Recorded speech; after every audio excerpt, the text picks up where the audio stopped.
All right, so today we're going to be working on our stealth burner and our clockwork, um, or at least our clockwork. How about we get that done first? So Voron has a specific manual that specifically just goes over the stealth burner, which includes two separate parts. The two parts are, of course, the extruder, the part that actually pulls the filament through to the hot end to melt it, to go through, and then basically the rest of it, which is a stealth burner, which encompasses the section of the extruder, the clockwork too, provides fan for the part cooling and does a bunch of other things too. Basically, is where everything kind of mounts up. So they break it into kind of two parts. And there's a whole manual here. A lot of the same information that you saw in any other Voron manual about using transparents, or actually, first time talking about transparent colors, but accent colors, transparent colors, opaque stuff, whatnot. So let's jump right into this. Uh, there's a couple of different things that we're going to be using here. Most of the parts inside of this are relatively small, so be advised of that. We're also going to be doing some more heat certs in this. So I'm going to bring out my stealth my stealth inserter. I forget what it's called, but we're gonna bring it out too. You can get one at KB3D if you don't have one. If you want one, I'll leave a link, and a bunch of other stuff. And I got a couple tools I use that you'll see. So here is a blown up view of pretty much everything. This right here being basically the clockwork. This being the face of the stealth burner. This right here being the part that carries the hot end.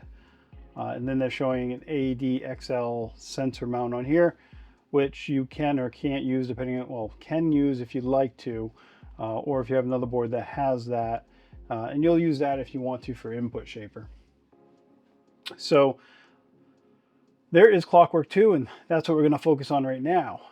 All right, so heat inserts. Let's start there. Talks about how the guide relies heavily on heat inserts, yada yada. So let's put some in. Let's put in some heat inserts. Grab my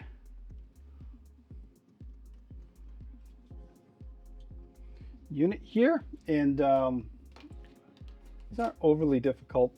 Pretty much all the heat inserts on a Voron or M3. These guys right here.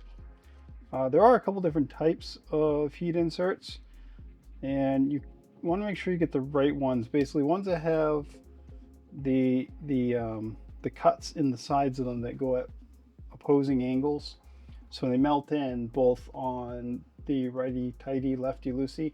They'll catch either way. Some of the heat inserts made for injection molding basically just go up and down. They don't come at an angle, so they don't hold quite as well as these do. And it's minimal, but why not use the best you can? These don't cost that much more. These ones right here are actually from our friend Stefan from CNC Kitchen. Purchase those up from there. Try to help out other folks when I can as well. So we're going to be working first on this part. The clockwork comes with two main parts. And this part right here with the, oh, we'll call it the funnel shape on here. And then we're going to be putting two heat inserts in here, or heat inserts. One goes there, and the other's going right here. And then we try to line these up. I'm actually wearing my glasses when I do this. I'm actually going to get myself down a little bit low. We're going to go low, so I can see where we're at. And when you put these in, you want them in straight, and you also want them at or just below the surface.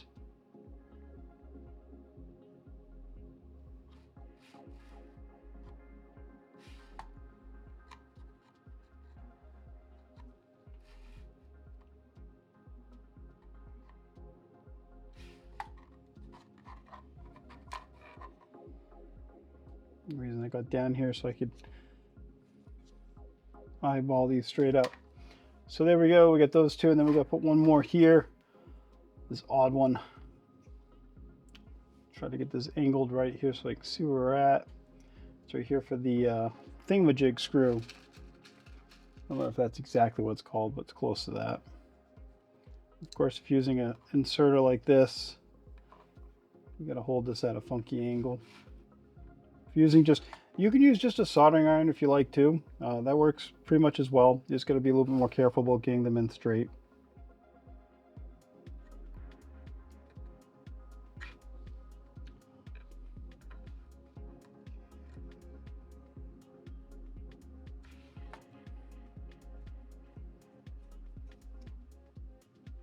Pretty good. All right. Let's see here. Design adhesive picture. If no work with adhesive before, we recommend you watch the linked guide. So you guys can watch the link guide or watch this how I did it right there. All right, so we're gonna grab our other piece now. And we gotta put a few in this as well. Let's pull these over here.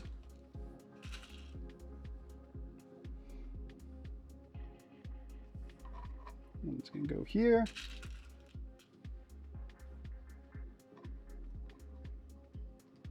One up there.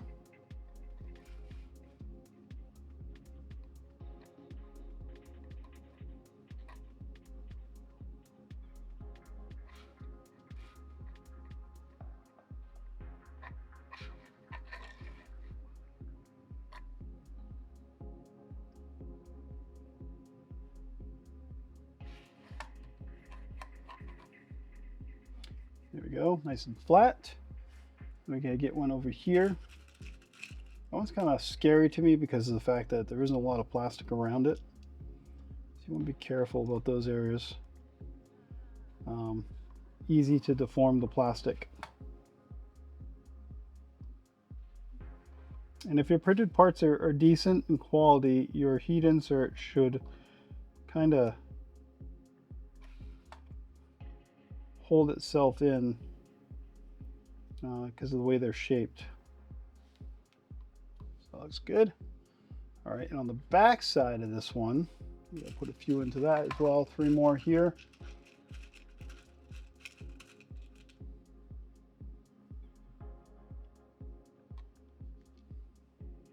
And they're telling us on this one in particular, the one we're putting in right here, it needs to sit below the surface slightly.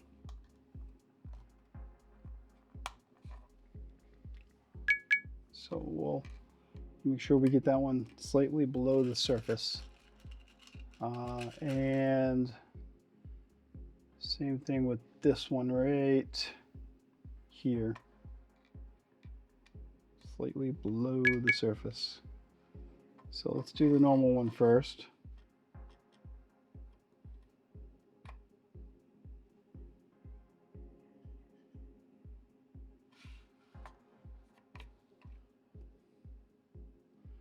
It says, and for this one here, it says top insert needs to sit below the surface of the printed part. Simple enough. Bottom needs to sit below the surface. Mind the cutout part, make sure install straight. Should be good there. So we're going to go about 1 millimeter or so below the surface on this one.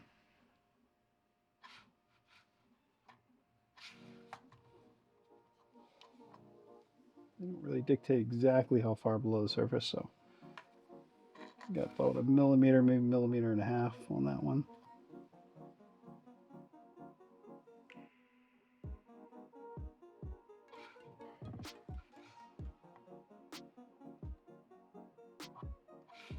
Same on that one as well.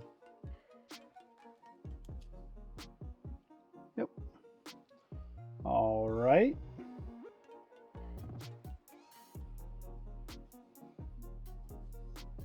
Good. And let's see here. Tool head PCB, which we will be using. We got to put a couple more in here so we can come back to this. And we are going to hold this part like so. So we're going to put one in right here. This is basically the mounting point for the PCB that we're going to be using. And I don't know if my unit here is going to allow me to put this one in, or if I'm going to have to do it with a normal soldering iron. We'll just do it like this.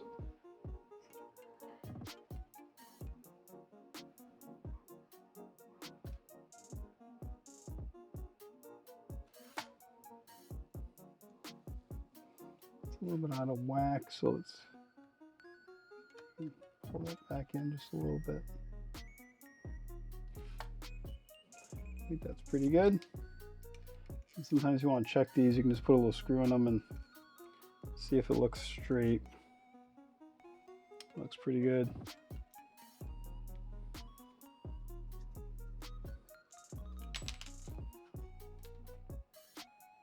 Okay, and then we also got to put, let's see here how this goes together. Yeah, we got to put one right up here as well.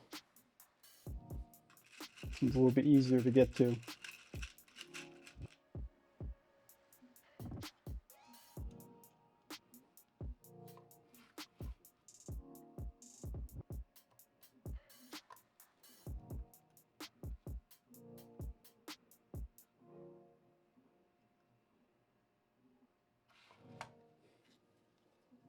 There we go. So again, those are for a PCB board if you're using a PCB in your tool head, which nearly everybody does nowadays. Yeah. Let's see here. This one wants you to be careful of accidentally touching the left side of the print with soldering iron. And that's only because it's so close to the edge there. Makes sense. And now cable chain generic, and I guess so. We're going to use an umbilical on this, and we're not really going to need a cable chain. So we're going to skip over this part, but basically it's just a couple more heat certs here. This part right here would be connecting to the back of your tool head, and this would be connecting to your chain with the 3 for the generic or the 2 with the iGUS. So pretty easy there. If you have that part and you need that part, use that part. Here we're working on some of the internal parts. Let's see here, we have these, and this needs to go flush with the surface, it says. This one's kind of small, so I'm gonna hold it while I do it. Actually, on a smaller part like this, it might be easier just to kind of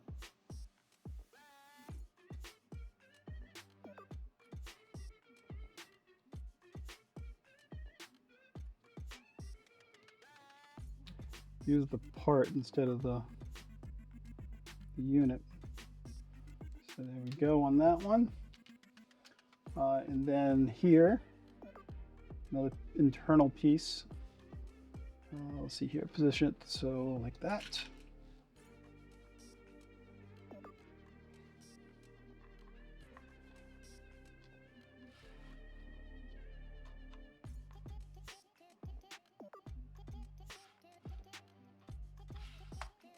And there we go. And mine are accent, so you can print these as accent parts if you like. Mine are not. Going black on these. All right, so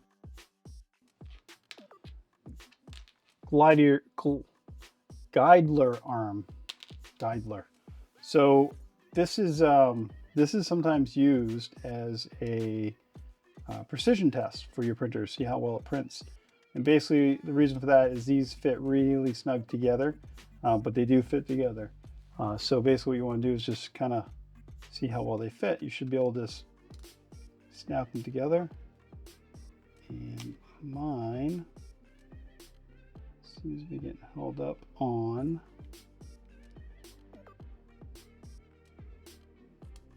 something here. Oh, there we go. Snap right together like that, nice and clean, nice and smooth. And we need a 3x16 screw to hold this together, which we'll confirm. It's this guy right here. And we're going to be screwing from the front of this to the back. So basically we're going to make a little plastic sandwich here. I never use thread locker with heat certs. 2 reasons. One is you really shouldn't need them. It's brass on steel or aluminum. It's different metals. They should bind up pretty well. And 2, if you do use thread locker, there's a chance that you could rip out your heat insert. I am going to get to my extra tools here. This is my Bontech workstation. This is pretty decent if you need a little screwdriver system. Kind of pops out the side here. And then I need the right drive.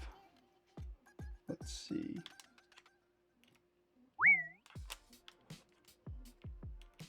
There we go. Save me a little bit of elbow grease.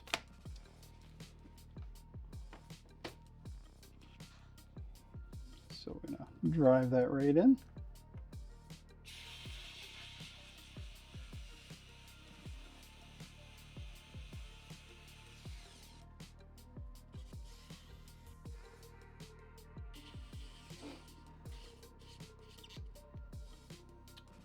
It seems like there's a possibility here that my insert might be a little bit not as straight as I want it, but let's just go by hand and see what we get here. That's fine. And let's see here.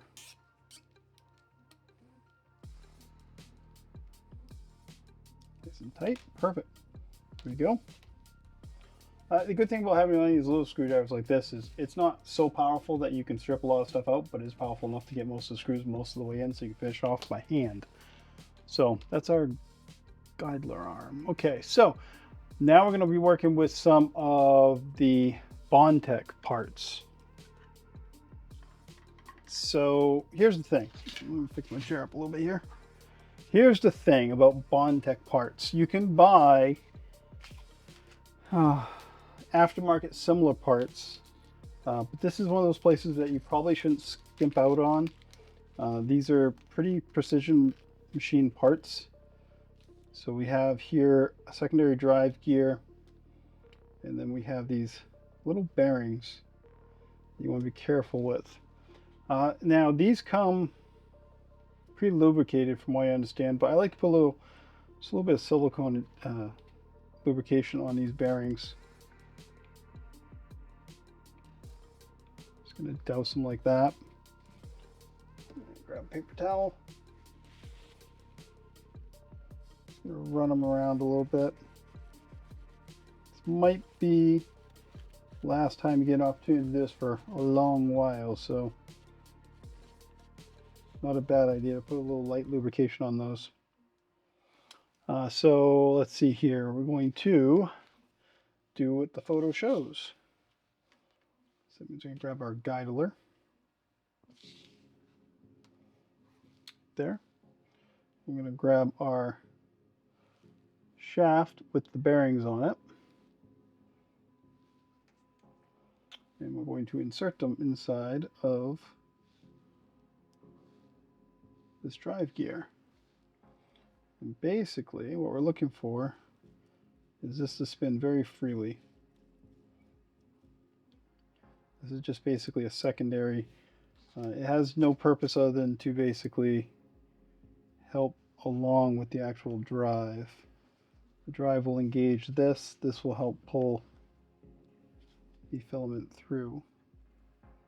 So see if we can snap that in. Let's see, did they say anything about, let's see here, lubrication film is required for smooth operation and longevity. So you look for light grease. I'm using an oil instead of a grease. Oil is below a grease in terms of how long it will last, but it will spin a little bit more freely. Make sure to orient the idler assembly as shown above, which basically means that they want to make sure that we put the drive gear in the large area and the smaller section. You don't actually touch the filament on the smaller area. So now we got to try to push this thing in. It takes a little bit of oomph to get it in there, but there you go. Now that's in there. Spins quite well. It's lubricated, it works. It has a little bit of play in it, which we do want, because that filament may come down just a little bit different. So there we go. And let's see, no springs. They're talking here about how you can buy aftermarket parts. And if you do source them, it's fine. But their recommendation is to buy the actual Bontech versions because they know they work well. So I agree with that. Why wouldn't I? So basically what we're doing is we're taking this part and we're just connecting it to this part. There is a little key that goes in here that goes into there, and then this will simply screw in here. Now, once I get this started, like that. Keep in mind there is kind of a sandwich of parts here. I'm going to drive this through, press my spring just to make sure that I have a clear pathway in the future. So like that. So let me pull it back out here.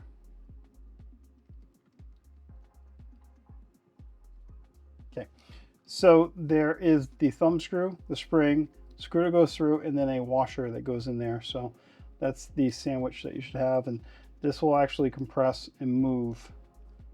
So keep that in mind. That's what you should be looking for in general.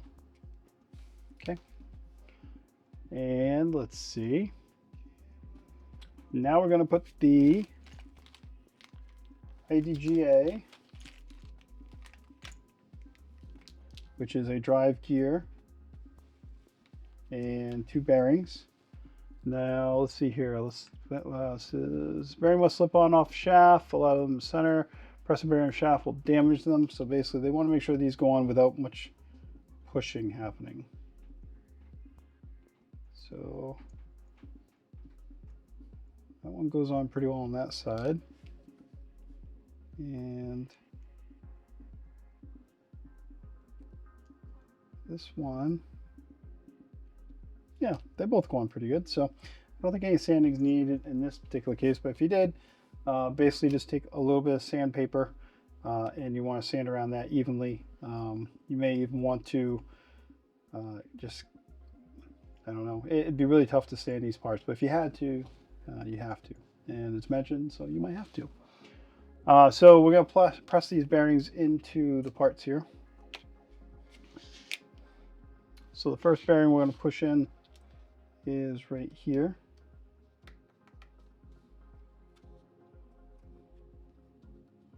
That's a sealed bearing, so it should be fine.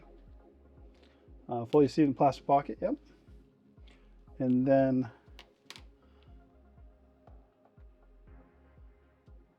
yep, they're showing us put the other bearing here. This one's a little bit easier if you put the bearing on something first. So if you put it on a driver like that, otherwise it might be flipping and flopping around on you. Oop.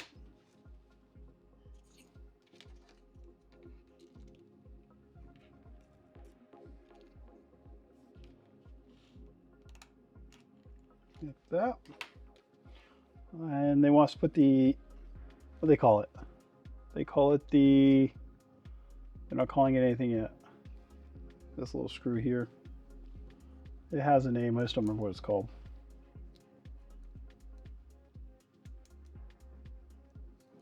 It basically is a stopper screw that makes it less possible to overly tighten things.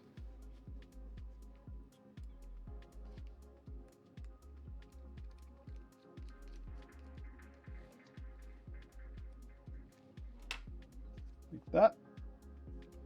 Okay. And thread lock, small with thread lock, keep thread flat screw head, keep it from loose over time. Okay, so they want a little bit of thread lock on this one. So we will do that. Even though I don't like using thread locker on screws that go into heat certs. Specifically calling it out on this one.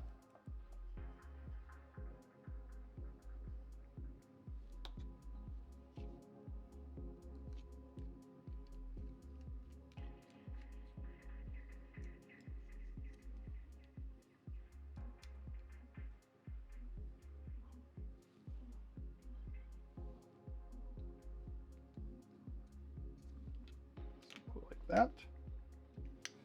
Just keeping that just flat with the plastic. Medium straight thread lock, a screw to keep it flat and low. Bearing seat, plastic, avoid pushing in a line of the bearing. Yes, we did all that. And now the drive gear. That's this guy right here. So ours is already attached on here and it's one piece, but these do come as two-piece parts that you can assemble separately. If you do have that, you basically just have to align it and then use the set screw, tighten up the set screw.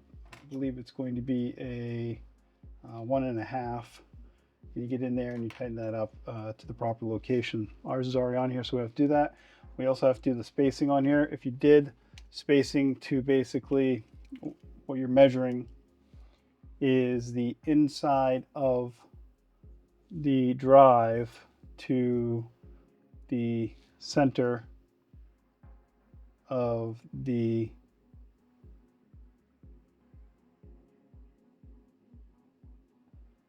filament holder. And this one actually, if I go by numbers, this one seems a little bit further out than the suggestion on here, but who am I to argue with factory, right? Again, they talk about thread locker and whatnot, use it on. So you definitely want to use thread locker whenever you have a metal part going to a metal part with a metal screw. There's no reason not to use a thread locker there. And specifically on these parts that are deep inside the printer, you want to use it if you need to assemble yours. So now we're going to basically put this drive in there like so. It should spin freely. And then we should be able to assemble this like so.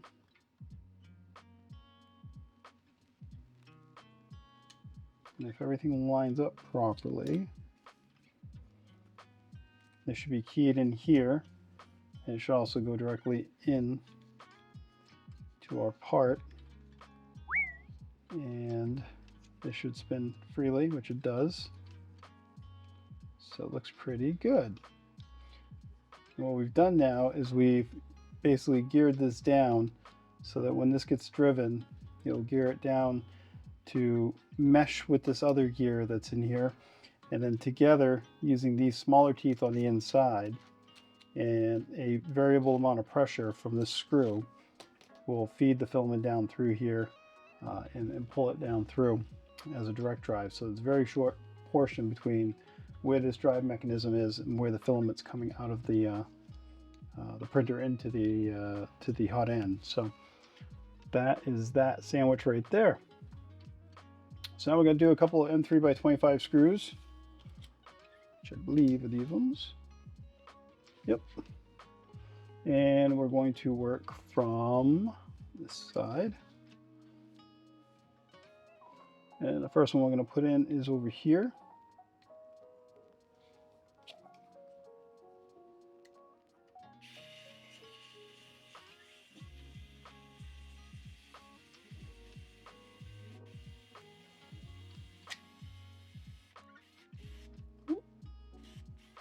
I'm just going to put them on there very loose right now. 25. And this one goes down here into this hole.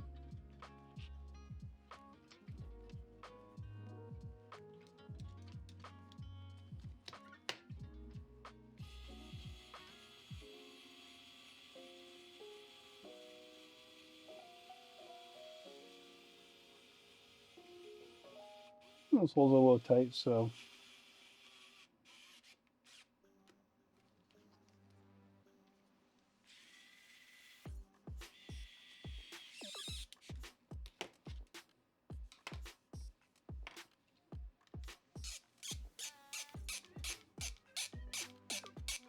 squeaky.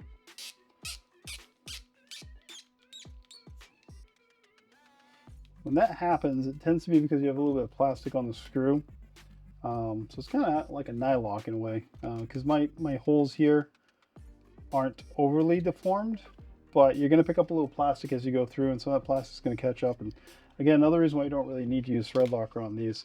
Of course, over time, yeah, you take this apart multiple times, you You're going to wipe a little bit more wear and tear on that, but honestly, you're probably not going to take this apart for a long time once you put together, if you spend your time to put together well the first time. So initial alignment check. So what they want us to do here is they want us to check the path of the filament through there. So basically looking through, we're looking to see if everything lines up, which it does quite well actually.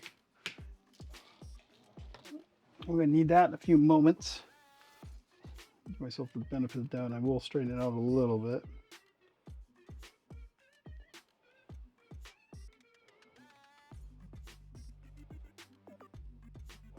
There we go. All right, so initial check, yeah. So just to kind of visualize it a little bit here. So as you can see, when the filament comes through, it lines up pretty well. It goes straight through. It's lined up with those grooves that are in there as well. I'm actually spinning that, even though there's nothing compressing this against that. When I first hit it, it's actually moving that gear a little bit. So I know that it's pretty well lined up. So yeah, awesome. Don't over tighten. Yeah, don't crack your parts. Insert filament, good idea. Check alignment, good idea. Check for clearance. Drive shaft must not touch the motor housing. What they're saying there basically is that the shaft must not stick out and touch the housing of the motor, but it needs to be right where it's at, which is good. Pretty good right there. So our clearances are all good. Now we're going to be doing the tension arm. So a tension arm is the part that snaps in across what's currently in there. That's this guy right here. There is a very good photo of what that looks like.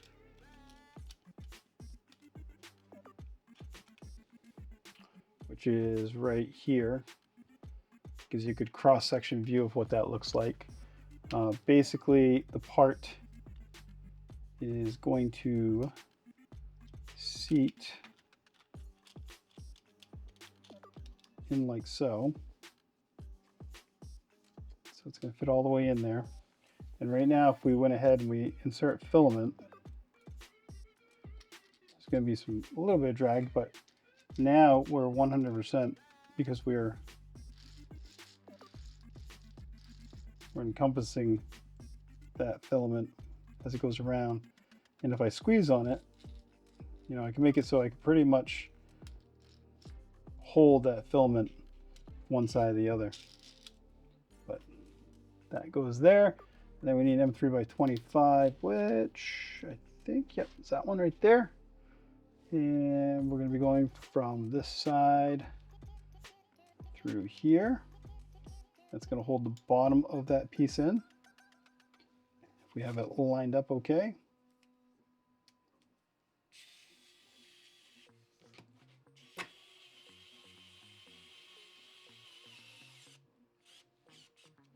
Again, don't over tighten it. You want this to move freely.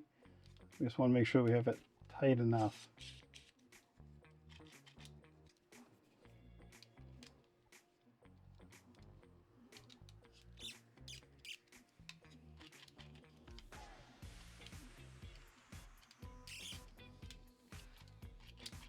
Good. With that, moves freely. Oh, let's see here now. Now we're going to put what I call the duck. This guy right here. Quackers for short. And this one's kind of weird. And I gotta remember how this goes because it throws me off every single time. Because it goes in, okay. Yeah, like that.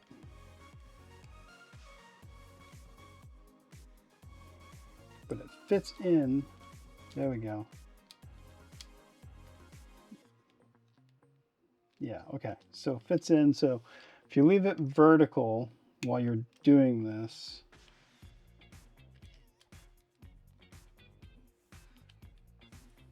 and then M3 by 25.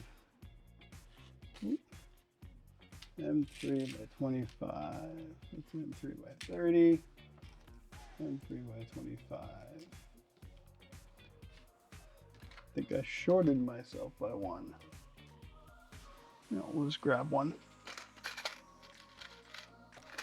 So nice having a work area the way I can work now. So we're gonna thread that through the duck. And again, we don't want to go too hard on this one either. We gotta let the duck move. Duck wants to move.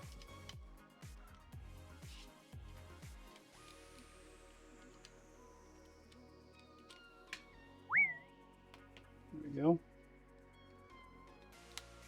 And it snaps in like that. Snaps out. Push that in. So push that in. Snap it down. Locked in place. Pull it out. Comes out. Awesome.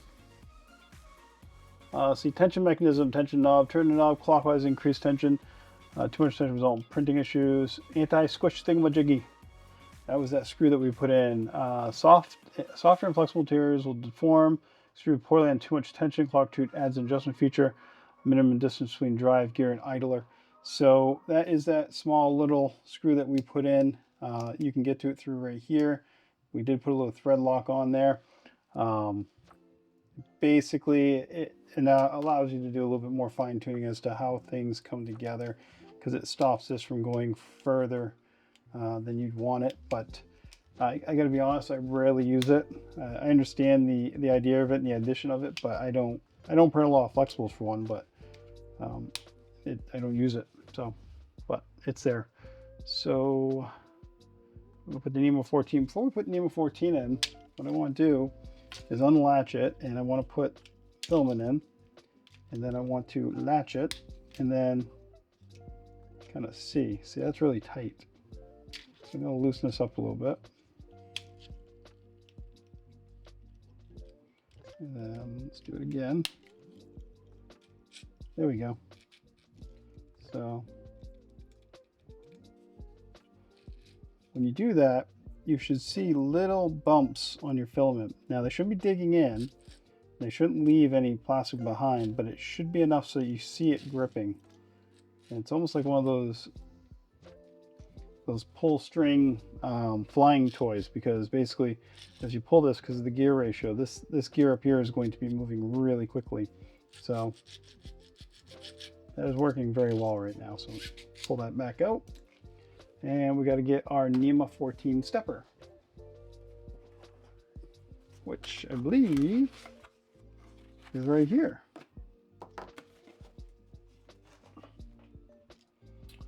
So NEMA 14 is a little bit of a smaller stepper.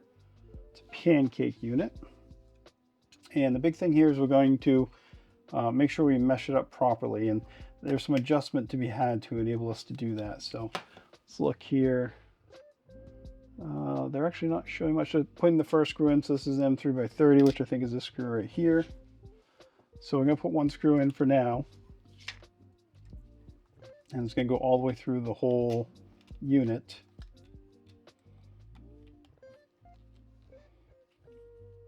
And I'm just going to put this on lightly.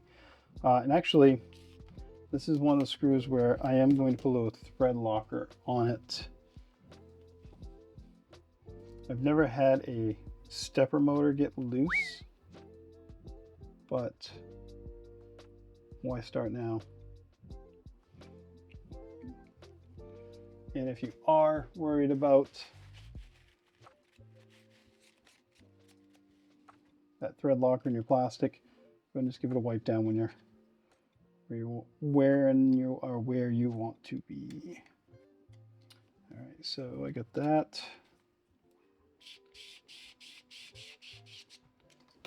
Lightly put it on there, and down here this actually has a area where we can adjust this a little bit, and that's so we don't over bind. So we want this drive to drive, but we don't want it to be on there so tight that they're binding. It's like right now it's barely touching, so it's not working. So we're going to wind up basically just going down. We want these teeth to basically not bind, but just be meshed. We also don't want a bunch of backlash. So let's see what it says about that specifically. I know it talks about it. Let's see, an M3x8 with a washer is what we're going to want here. Don't tighten.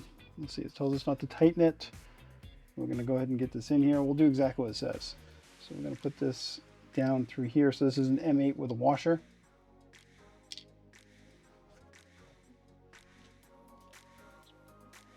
And we're going to try to position this where it needs to go. Of course, it just came apart on me. Let's try that again.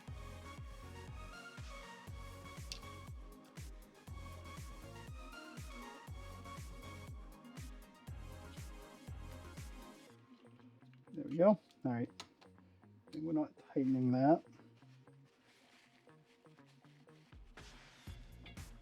And let's see, access hole. So they're talking about the fact that the way you access this is through this way.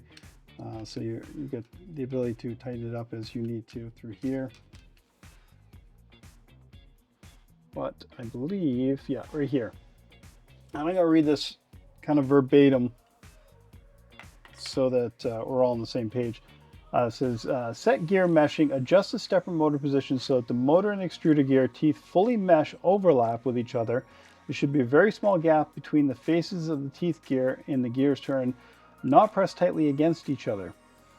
And then you're going to check gear play. Gear should have a slight play, not be fully tight against the pinion. Adjust the position of the motor until you have faint play. Tighten when done. So what all that means is basically if you tighten this up as much as possible, it's too much. So you're going to back it off. So right now I've gone ahead and I've pulled it all the way down. And if I pull it all the way up, I'm going to have nothing. So I'm going to pull all the way down, and then I'm basically just going to back it off ever so slightly so I don't have any backlash, but I have a little bit of play. And then I get in here, let's give it a quick tighten. So what that means is now if I put our filament in and clamp it down, I'm now having to turn that stepper motor, and I don't feel any backlash. When I pull, it moves. And it's not binding up, it's smooth when I do it. So I'm happy with that. That works pretty good. All right, so I'm going to tighten up the other screw as well. So that would be this guy right here.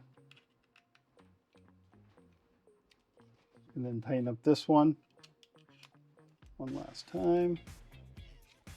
And there we go. All right, and again, we're not using the chain anchor here, but if you were, that would be attaching pretty much to these 2 points right here. You would basically be coming through the chain anchor with a screw this way, and then you would be coming through the opposite direction through this way to tighten up the screw going in there. So as one screw comes in, one screw goes out. If you're using that anchor on the back here. Let's see, yep, that's that.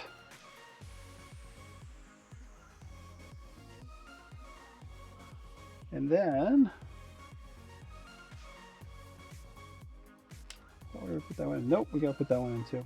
So the one last thing we gotta put in here is actually going to go through, it's an M3x16. So we're going to undo the latch, and we're going to see another little hole through here. I'm going to drop that screw in.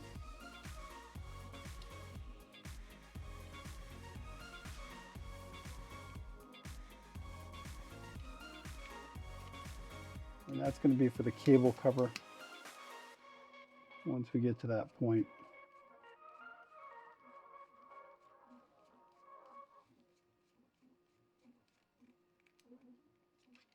We'll put that in there now. And the cable cover, basically, that's a rotational point for that. This guy right here. So at some point in time, we'll put that on there. They don't show it on there yet, but this is what this is. It's kind of odd they don't show it on there yet.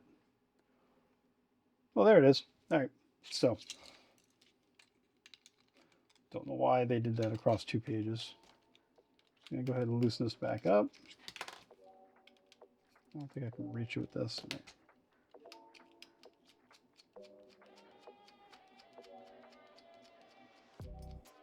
I'm gonna bring it so it's just right at the surface. And then I just wanna catch it.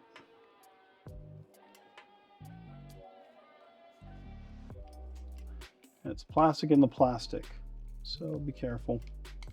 And it does state that as well.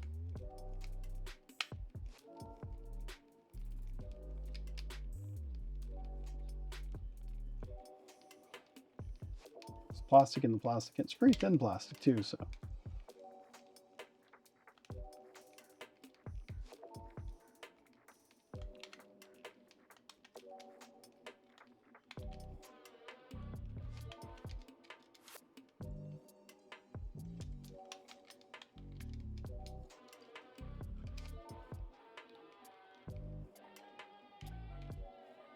Just want to make sure that head is beneath the surface of that back piece of plastic. So, all right, so there's that cable cover. Nice looking, isn't it? All right, so slap that down. That's like that. That works pretty nice. Printed this on my 2.4. Sometimes, you know, take time to get some really nice prints.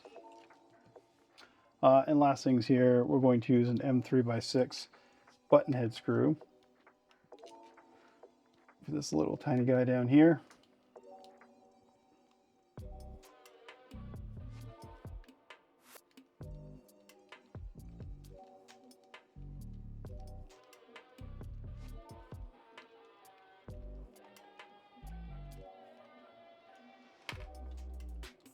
There we go. There is our extruder, our Clockwork 2. Double check we didn't miss anything here, but let's open that up. Put in our filament.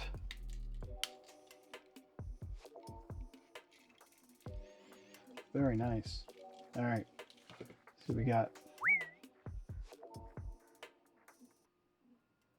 yeah, that's it. Cool.